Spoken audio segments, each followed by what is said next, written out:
Are you struggling to detach? What if I told you that you don't have to stop caring? You don't have to detach. There's actually a much better way. We have been sold the idea that detachment is the answer to everything. But what if I told you that this idea is damaging and is actually creating a broken world where all we're doing is playing a game of race to the bottom of who can care the least? And this game ends up hurting all of us. If we continue to buy into this game of detachment, we will be left with the consequences of living in a cold, emotionless, and detached world. And it is already happening. Complaints about emotionally unavailable people ghosting, avoidant people are skyrocketing, and it's becoming so much more common because it has become cool to care less. And it has become a status symbol to be detached and unbothered.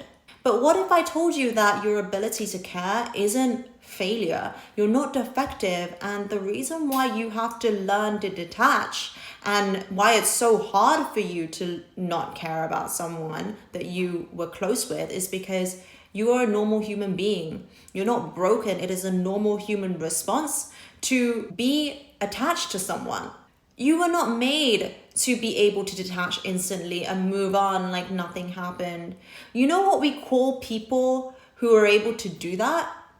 We call them psychopaths. And it is very concerning that we are now glorifying this psychopathic trait and we're aspiring to be like that and to wire ourselves to become like psychopaths. That's totally not normal. And that's what's super scary about this. So if you are struggling to detach, and that's why you're watching these videos and you're beating yourself up about it, don't. Because if you're struggling, it is a sign that you are violating your own inherent nature and your innate truth. If you want to care, but you feel like you can't because it hurts so much, then that disconnect is really real and you need to honor that.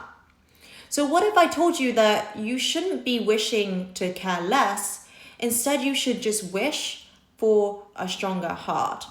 A heart that is able to carry the care, the love, the grief of loss without aching and breaking. And that is how we build emotional resilience.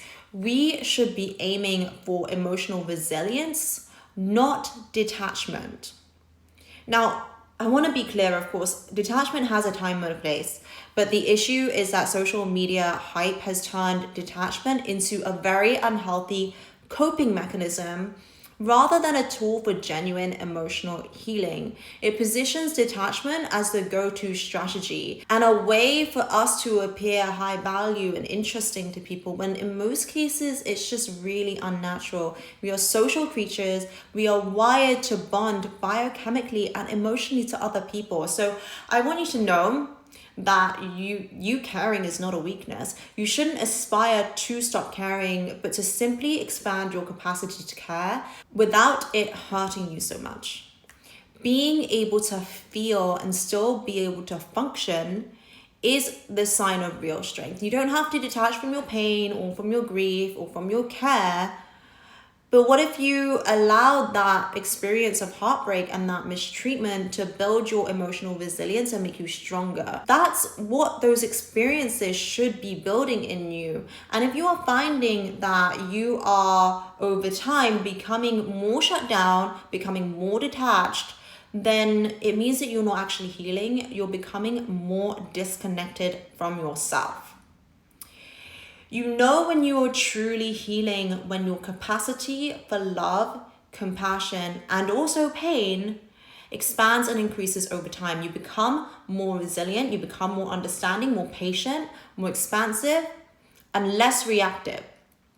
So heartbreak and disappointment should not be making you more apprehensive and guarded to love again. You should allow it to break you open so that you can love even more in the future. Every single time I fall in love with someone and I deepen my capacity to love, that's the beauty of it.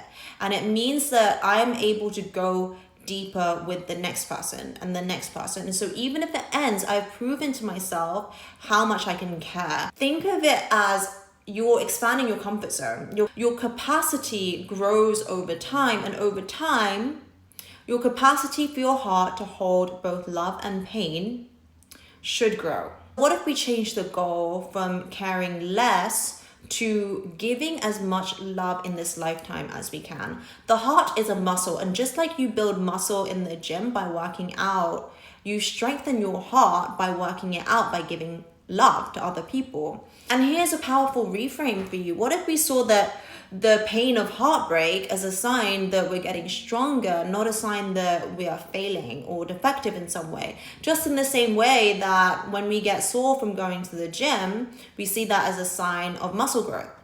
The problem isn't caring too much. It's just that sometimes we pour our hearts into the wrong people and the wrong things, the people that don't nourish us fully, don't honor our true selves or really see our value. But here's the truth: you can direct that care towards something else, redirect it from what hurts you into something that actually feels nourishing and something that grows you. So every single person who has achieved something great in this world, whether that be in their relationships or in their career, just think of your favorite writer, your favorite entrepreneur or celebrity. They all got there by caring immensely and being deeply invested in what they do. And so caring fiercely and passionately about something is what makes someone cool and sexy, Elon Musk, Greta Thunberg, Steve Jobs, none of these people are detached about what they do. They care immensely about what they do. If we take Elon Musk as an example, he wouldn't have achieved anything that he has by being detached and unbothered. What's so admirable about Elon Musk is the way that he is able to maintain the amount of care that he carries, and he doesn't allow it to crush him. So I hope this video has convinced you that there's nothing wrong with caring and being a caring person. Stop beating yourself up if you're struggling to detach. Stop watching those kinds of videos and just let that whole idea go. Find things that make you care more and that actually reward you for caring more. And when you experience disappointment and heartbreak, feel that pain and allow it to make your heart grow stronger. Aspire to live your life deeply, to care deeply, and to stop wanting to be a detached person. Let me know what you think in the comments down below. If you like this video, please subscribe and join the Reloved family. I make videos like this every single week. I'm sending you so much love, and I will see you in my next video.